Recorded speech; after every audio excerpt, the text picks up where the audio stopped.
Gepleyer Adatlyk Radiosu. Akşamyz hayrly bolsun gaderly dinleýijiler. Şuň 2016-njy ýylyň 29-njy iýuny hepdäniň çarşembe güni. Habarlar günneligi gepleşigimizde Pragadaky studiýadan men Sehra alyp barýan. Şuňky programmamyzda Istanbulyň Atatürk adynaky aeroportunda 41 adamyň ölümine sebäp bolan partlamada Türkmenistanyň raýatyň hem yaralanandygy habar berilýär.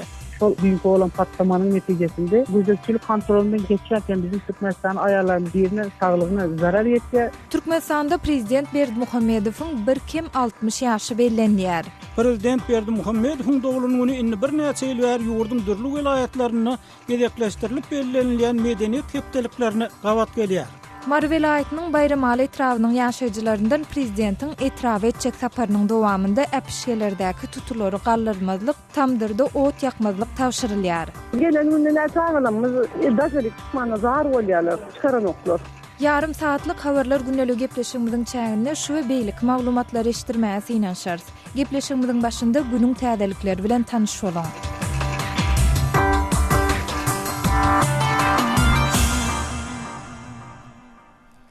İstanbulyň häkimi Atatürk adynaky aeroporta edilen hüjümde ölenleriň sanynyň 41 adamy, yaralananlaryň bolsa 239-da ýetendigini aýdýar.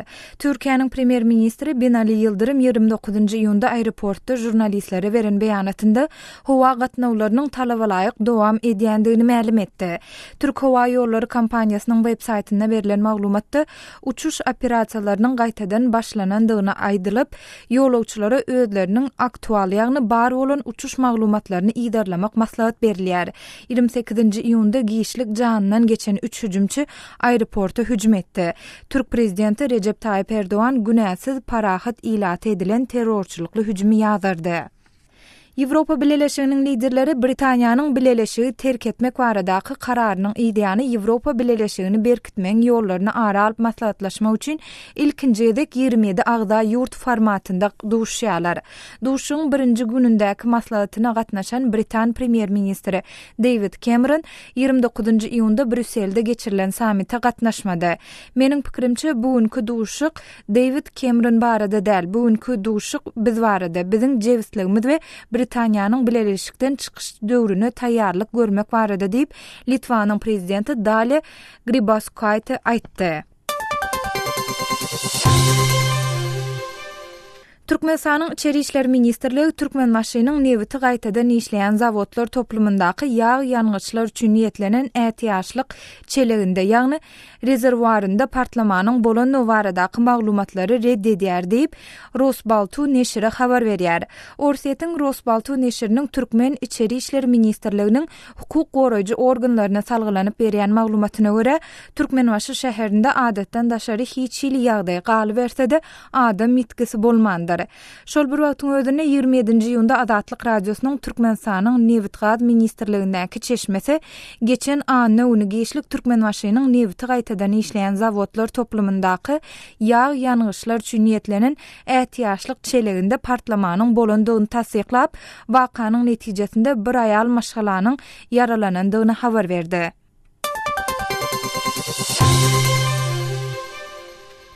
Rusiýanyň Daşary işler ministri Sergey Lavrov 29-njy iýunda Parijde Fransuz kärdeşi Jean-Marc Ayrault bilen gepleşikler geçirýär. Bu duşuň gün tertibinde Ukraina, Siriýa we Russiýa, Ýewropa gatnaşyklary bar.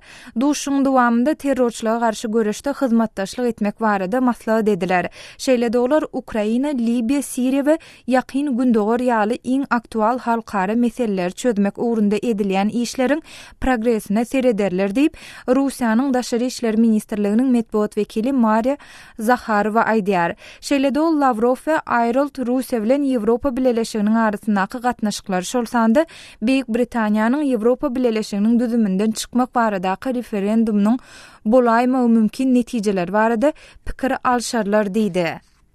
Günor Ukrainada Orseta tarapdar separatistlere garşy görüşmek üçin mundan 2 ýyl odal Parijiň operasyny terk eden Ukrain opera aýdymçysynyň öldürilendigi habar berilýär.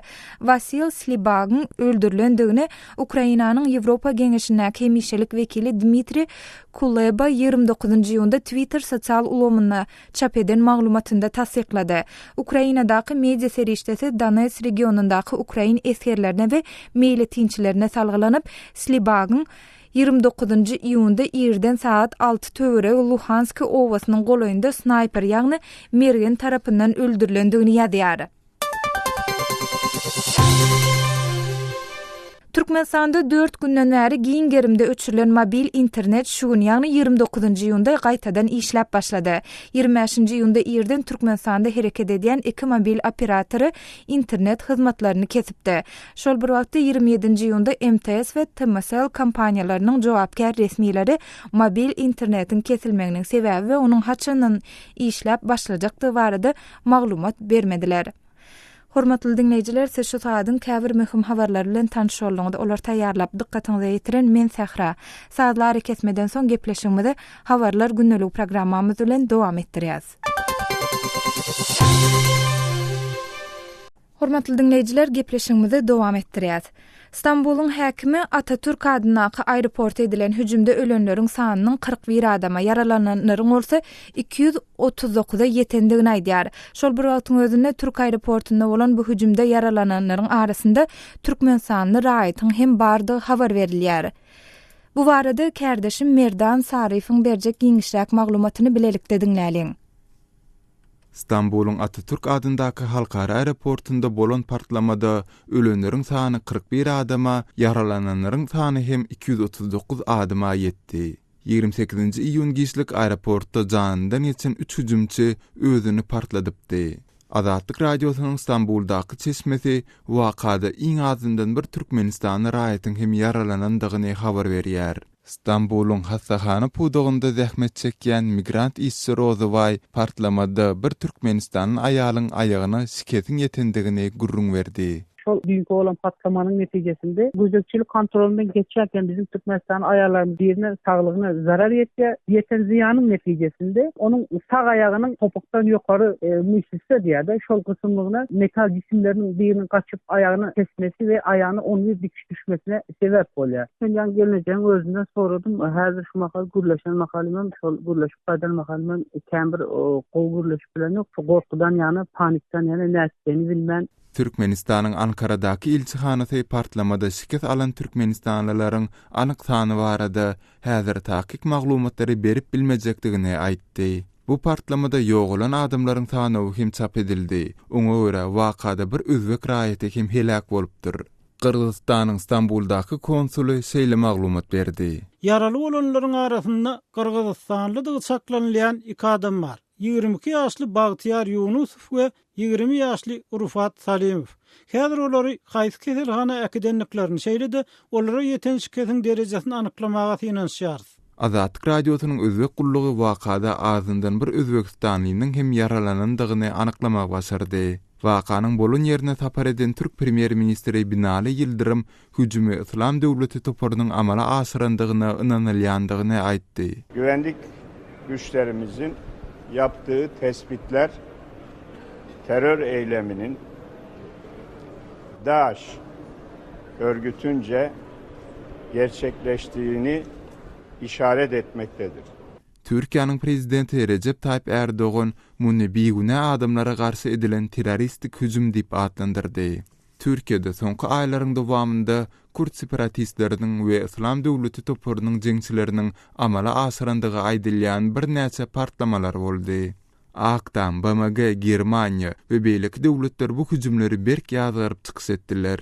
Atatürk halkara aeroportu Edil şüýlüň başynda hüjüm edilen Brüssel aeroportu ýaly bizi bir ýere getirýän halkara baglanşyklaryň simwoludyr.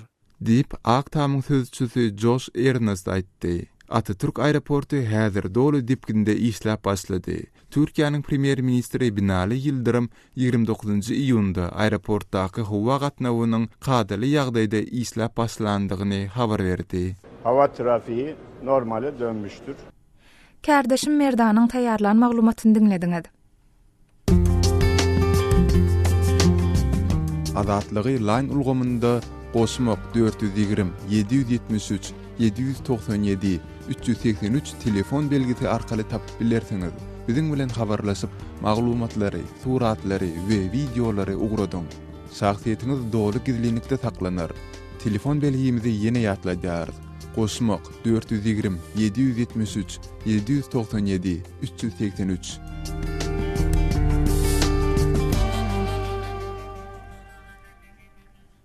Şu gün Türkmenistanda Prezident Gurbanguly Berdimuhammedowyň bir kem 60 ýaşy bellenýär.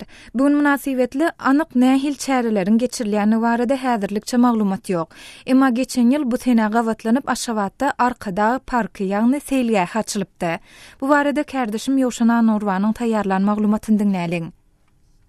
Türkmenistanyň prezidenti Gurbanguly Berdimuhammedow bir kem 60 ýaşady. Türkmen telewizionyny prezidentiň doglan güni münasibetli ýurdun ähli künjegünden we daşary ýurtlardan gutlaw hatlarynyň hem telegrammalarynyň gelýändigini habar berýär. Türkmenistan 6 asr saýdy 28-nji ýylyny Özbegistanyň, Gazagystanyň, Belarusyň, Ukrainanyň, Birleşen Arab Emirlikleriniň döwlet daşdanlarynyň Türkmen prezidentine iýeren gutlaw hatlaryny çap etdi. Türkmen telewizionynyň berýän maglumatyna görä, ýurdun döwlet we jemgyýetçilik işgärleri, ministrler, edaralaryň, kärhanalaryň we guramalaryň ýolbaşçylary öz gutlawlaryny milli lideriň paýhasly ýolbaşçylygyny bir karar döwletiň bagtyarlyk döwrüne watanyň belen sepgitleri ýetenligini aýdýarlar. Şeýle-de gutlawlarda ykdysadyýetiň dürli pugdaklaryny düýpli özgertmeleriň amala asyrlýanyny we Türkmenistanyň halkara awraýynyň belende galýanyny wellenilýär. Türkmenistanyň olarky prezidentiniň doglan güni ýurdun baýdak gününe gawat gelen bolsa, prezident Berdimuhammedowyň doglan güni inni bir näçe ýyl bäri ýurdun dürli welaýatlaryny gezekleşdirilip bellenilýän medeniýet hepdeliklerini gawat gelýär. Emma Aşgabatly Zaman Muratbaýew prezident Berdimuhammedowyň doglan gününiň dawarasynyň Niýazowyň doglan günleriniň dawarasynyň derejesine ýetip bilmeýändigini aýdýar. Edir Niýazowyň bilen denişdiren bir sınıfdaşlar bolsa tetmen kyýyp, Niýazowyň derejesine ýetip bilen bolgançak. Ýöne Gurbanguly Berdimuhammedowyň 56 ýaş dolanyny 350 orunlyk kämede meşhur Amerikan aýdymçysy Jennifer Lopez'in gatnaşmagyna guralan konsert Birleşen Ştatlardaky Adam Hukuklary Fondunyň Türkmenistandaky adam hukuklary ýagdaýyny ýene bir gezek ýatlatmagyna Amerikan ýyllaryny bolsa tanqid etmegine sebäp bolupdy. Sonra Jennifer Lopez'den başga Berdimuhammedowyň doglan gününe orta aýdymçysy Filip Kirkorov, Türkiýeli ýyllary Mustafa Sannal, Arab aýdymçysy Nancy Arjam we Hatay, Ukrain we Türkmen wagşylary aýdym aýdypdylar. Türkmenistanyň döwlet başçylygynyň doglan gününiň jemgyýetçilik tarapyndan ul dawara bilen bellenilmegi inni 20 ýyl çemet wagt ber dogam edýär we Zaman Muratbaýew bu ýagdaýyň halk tarapyndan bolmaly zat ýaly kabul edilýändigini aýdýar. Emma onuň pikirçe bu pursatdan ýurtda çyn edebiýatyň sunuwatyň gyra süýşürilmegini goşadyrnak üçin uly ýardam eden ýazy şairler, bagşy adamlar mümkin bolugyndan peýda görmäge çalışýarlar. Şol bolup bildiğinden damak kertip goşgo kaýarlary ýene gaýry tanqidiyerler, aýdym özleriniň döwlet başçylaryny hem de ýurda beýleklerden has berilen adamlyklaryny, has wepaladymlyklaryny ilmine göreçjek bolup kullanýarlar şeýle bayramçylyklary. Geçen ýyl prezident Berdimuhammedowyň doglan gününe gawat Aşgabatda Arkada parky seýilge açylypdy. Bu seýilgeň umumy meýdanynyň 7 hektary barabar bolup, onuň içinde taşyny mermer çaýlan dürli deskalaryň bina edilenligi aýdylýar. Daşary ýurt habar terýişçileri hususan AFP şonu Türkmenistanyň ilaty öz prezidentiniň 58 ýaşyny onuň adyna ullukan seýilgah açmak bilen gutlatdy diýip ýazypdy. Prezidentiň doglan gününe ilatyň bu ýyl nähil sowgat etjekdigi häzirlikçe belli bolmagy galýar. Kardeşim Ýowşan Anurwanyň taýýarlan maglumatyny dinlediňiz. Adatlygy isleýän wagtyňyz isleýän ýeriňizde dinlemek isleýärsiňizmi? Munuň üçin SoundCloud tilsiminde Adatlyk radiosyny tapyň we ýazylaň. Adatlyň maglumatlaryny ilkinji bolup dinläň. Play Store'dan ýa-da iTunes'dan SoundCloud'un tilsimini indirme ýatdan çykarmaň. Adatlygy SoundCloud tilsiminde Adatlyk radiosy ýazyp tap bilersiňiz.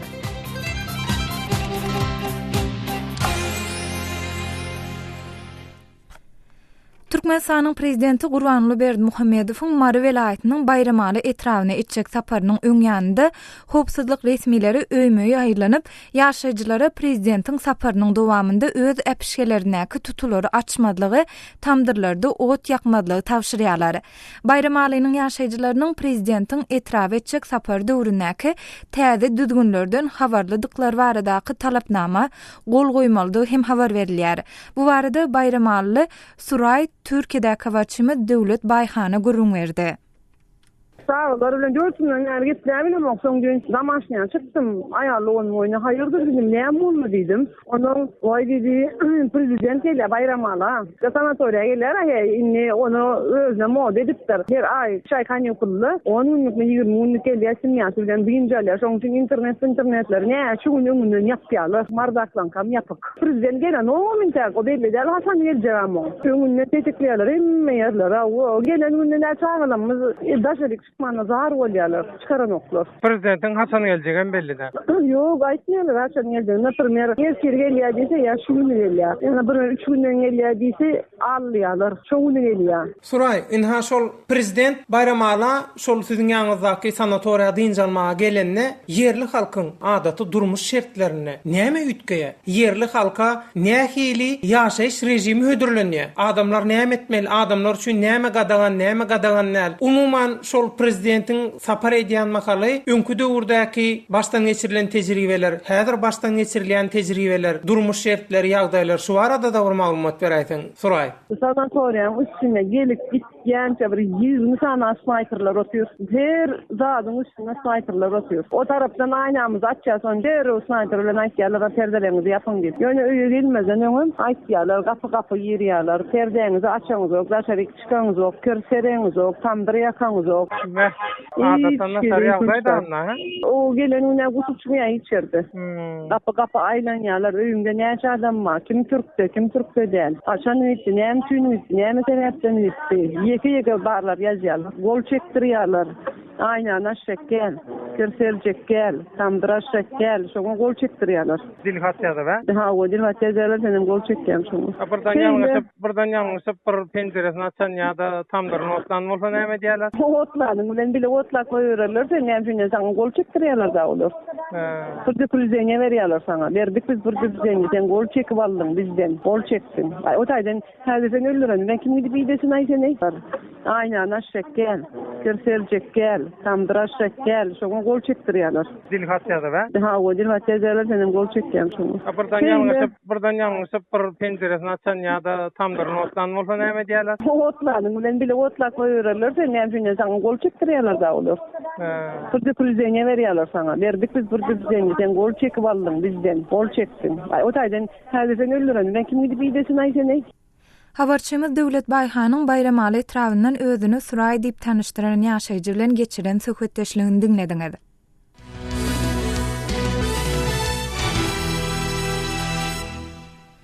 Adatlyk radiosynyň habarçysy Sapar Mehmet Nepesoliýewiň Türkmenistanda tutsak edilenine 1 ýyl bolup barýar. Adat Ýewropa Adatlyk radiosy Türkmen hökümetini Nepesoliýewi tutsaklykdan boşatmaga çağırıp ýürite beýanat ýaýratdy. Bu beýanatyň mazmunyny kärdeşim gözellendiňläliň.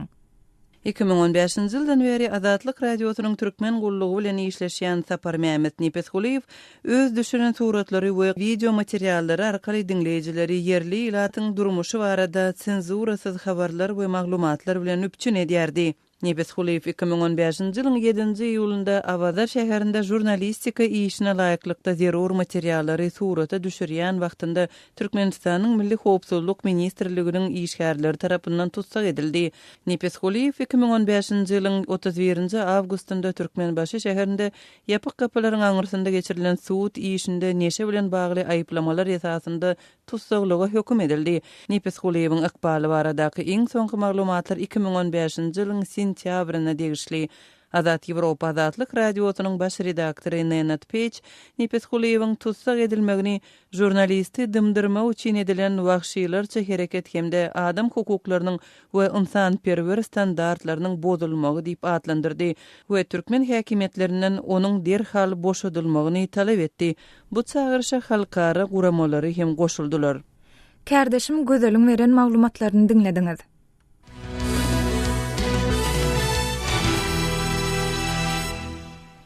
Dünyada amasy şertlerde ýaşaýan çağlaryň köpüsine garyplyk, sowatsızlyk we ýer ölmek köpü awanýar diýilip, Birleşen Milletler Guramasynyň UNICEF Çağlar Fondy 28-nji ýylda ýaýradan täze hasabatynda diýär. Çağlaryň dünýä derejesindäki ýagdaýyna sin berilýän hasabatda bellenişine göre, häzirki tendensiýalar dowam edip, amasy şertlerde ýaşaýan çağlara üns artdyrylmasa, 2030-njy ýyla çenli dünýäde 69 million çağı 5 ýaş ýaşyna ýetmän ýogalar. 60 milyon çağı bilim almak mümkinçiliginden mahrum olar. 167 milyon çağı garyplykda ýaşar. Çağlara awanýan hoplaryň esasy sebäbi garyplyga bagly bolýar. Eýse häzir gün Türkmenistanda çağlar nähil problemalar bilen ýüzeýde bolýar. Bu barada kärdeşim Gözelliň taýýarlan maglumatyny dinläliň. Türkmenistanda şunlar bazarlarda araba sürýän, ýük daşaýan ýa-da awtologları ýuwup gazanç edýän çağalary has köp görse bolýar.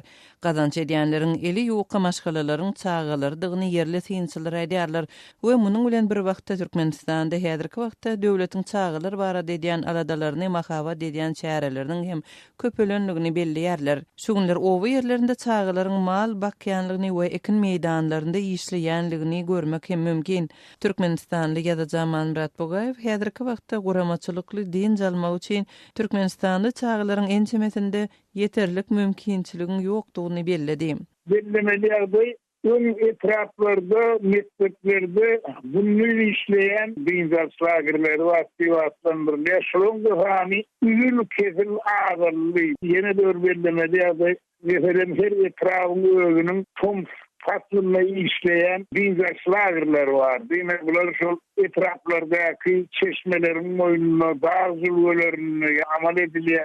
Yani her neyse kaynanırdım. Hazır şol lagerleri işleyenip, şol edilyen aradı yok. Başaradı da şol oraya olmak için maliyet eriştesi koyuverilmeli. Şol maliyet erişteleri koyuverilen yok. Türkmenistanda çağalaryň saglygy bilen bagly ýagdaýa degişli el ýeterli resmi sanlar ören uzipsiz. UNICEF Çağalar Fondunyň Türkmenistandaky edarasy ýurtda her ýyl 100 000 çemesi çağanyň dogulýanlygyny habar berýär. Şeýle-de 5 ýaşyna ýetmedik çağalaryň arasyndaky ölüm derejesini azaltma ugrunda iş alınıp barylýanlygyny we häzir her 1000 çağadan ýogulýanlaryň sanyny 50-den 33-e ýetirmek maksadynyň göz öňünde tutulýanlygy aýdylýar. Türkmenistanly aýal Lukmany Ýelena Serebryanik ýurtda çağı ölümine medisina hyzmatlarynyň ýylat köpçüligi üçin gymmat düşýänliginiň Lukmanlaryň taýýarlyk derejesiniň gowşaklygy sebäpli nädogry bejeriş berilýänliginiň esasy sebäp bolýanlygyny aýtdy. Lukman hakyky ýagdaýyň ýaşyrylmagynyň hem saglygy saklaýyşdaky problemalara netijeli çemeleşmeň öňüne böwet salýanlygyny belledi. Laboratoriýam и по больницам Keselhanalara, laboratoriyalara nädogry sanlary vermek barada ýürüti tawşyryk berilýär. Näsaglar sagat diýilip keselhanadan çykarylýar. Keselhananyň statistikasyny yaramazlaşdyrýar diýilip, agyr keselli çağanyň keselhana alınmaýan halatlary hem bolýar. Netijede çağanyň enatasy bir keselhanadan başgasyna gatnap, bolmasaz ýagdaýa duçar bolýarlar. больницы до другой, пока не произойдет что-то самое ужасное. Дип Ýelena Serebryanik aýtdy. UNICEF Huramasynyň Türkmenistandaky edarasy şu aýda çap eden maglumatynda çağalaryň sosial taýdan goralmagynyň zerurlygyna önsü çekdi. Maglumatda sosial goragyň pul kömegi, saglyk we bilim taýdan üçinçiligi, jemgyýetçilik aladalary we maşgala ýagdaýy ýaly meseleleri öz üçin alýanlygy bellenýär. UNICEF-iň maglumatynda köp çağanyň esasy zerurlyklardan mahrum bolup, garyplykda ýaşaýanlygy bellenýär we iň gowşak hem kemsidilen topara maýyp çağalaryň millet we dil taýdan azlyk toporlarynyň we migrasiýanyň täsiriniň astyna düşen çağalaryň girýänligi aýdylýar. UNICEF öz maglumatynda türkmen hökümetini çağalaryň hukuklaryny goramagy çagyrýar. Kärdeşim Gözelliň taýýarlan maglumatyny dinlediňiz. Azatlygyň e-mail adresi metbugat e-mail belgisi gmail.com. Bize ýazyp maglumatlary, suratlary we videolary ugradyň. Şahsiýetiňiz dogly gizlilikde saklanar. Metbugat e-mail belgisi gmail.com. Owasanyň Demiradaňdaky Gunnuz şäherinde hopsuzlyk şertleri yaramadlygyna saklanyp galýar. 28-nji iýunda giýje Owan hopsuzlyk güýçleri Gunnuz şäheriniň golaýynda söwüşçülere garşy harba operasiýalary geçirip başladylar. Owan resmisiniň aýtmagyna görä, bu operasiýalaryň dowamında 15 çemesi söwüşçü öldürilipdir we başga-da 10 golaý adam yaralanypdyr. Bu barada Owan sana habarçymyz Şamerdan Muradynyň berjek maglumatyny dinläliň. Gunduz welaýatynyň polisiýasynyň başlygy general Muhammed Qasim Jengelbagyň aýtmagyna görä, Gunduz şäheriniň golayynda jeňçilere garşy harby operasiýa başladyldy. Düýün akşam başlanan harby çäre 29-njy iýunda da dowam etdi. Generalyň aýdysyça uruşda 15 jeňçi helak bolupdyr, 8 jeňçi yaralanypdyr. Boda Kandahari we Hazrat Sultan atly sebäplerde çatışyk boldy. Düşmanyň bir komandiri hem töweşde öldü. Ençeme oba jeňçilerden arasalandy. Awgan güýçleri jeňçilere garşy göreşini dowam etdirýär diýip Jengelbag belledi. عملیات کشور آغاز شد تا 10 بجه ادامه پیدا کرد تا 7 صبح روز قنداری. Awgan güýçler bilen jeňçileriň arasynda çaknaşygyň bolan ýeri Gunduz şäheriniň eteginde ýerleşýär. Gunduz şäheriniň daş töweregini jeňçiler gabap alypdyr. Gunduz şäherine jeňçileriň ýene wahim salýandygyny bu şäheriň ýaşaýjylary aýdýar. Gunduz welaýatynyň medeni jemgyýetleriniň wekili Fayz Muhammediň aýdyşyna garanda Orada bayramynyň idi süre Gunduz şäherine güýçlü hüjumy amala aşyrjakdygy barada Taliban bildirişi ýaýradypdyr. Taliban ham owazy ra paş kadan dar şäher bad az id hamlaýy gösterdiler dar welaýaty Kunduz roh andoz. Şo sebäpden halk howp astynda ýaşaýar. Gunduzyň mahallelerinde jeňçiler gije tarapdan yaragly hereket edýär. Şäher ýaşaýjylarynyň pul soraýar. Awgan güýçleri halkyň howpsuzlygyny üpjün edip bilmeýär. Halk gorkup Gunduz şäherinden ýene gaçyp çykmaga başlady diýip Fayz Muhammed aýtdy. Gunduzda jeňçilere garşy harby çäre öňem ençeme ýola geçirildi. Ýöne netije bermedi. Jeňçilere garşy harby göreşiň ýewaş alınıp barlýandygyny Gunduz welaýatynyň hakimi Esadulla Omar Khilam tasdiqlady. Kama ki ameliyat sulu rawanas mardumi Gunduz betim. Emma Gunduz şäherini jeňçileriň indi basyp alyp bilmejekdigini hakim öňe sürdi. Awgan armiýasynyň baş ştabynyň başlygy general Qadamşah Şehim ýolagçylaryň howpsuzlygyny üpjün etmekde ýeterli çäräniň görülmändigini boýna aldy. Kaş ma peşbini vaziyat mi budim ki ma tadad az hamatony xuda da Kaşka biz ýollaryň goragy üçin öňünden çäre görsedik. Gunduzyň çardary atly etrafynda 14 jeňçi öldürildi. Olar ýollagçylary zamun alan militanlardy. Gaçyrylan adamlary halat etmek boýunça awgan güýçleri dinowsuz alada edýär diýip general nagtady. Gunduz welaýaty Täjikistan bilen serhetleşýär. Demirgazyk Gunduz Awganystanda barýan ýagdaýdan Täjikistan ýygyderli hawatyrlanma bildirýär. Täjikistanyň serhet ýakasynda Amy derýanyň Awganystan tarap kinarynda Merkezi Aziýaly militanlaryň ýerleşendigini ýerli resmiler aýdýar. Şaýmerdan Ulumrady, Kabuldan Azatlyk radiosy üçin.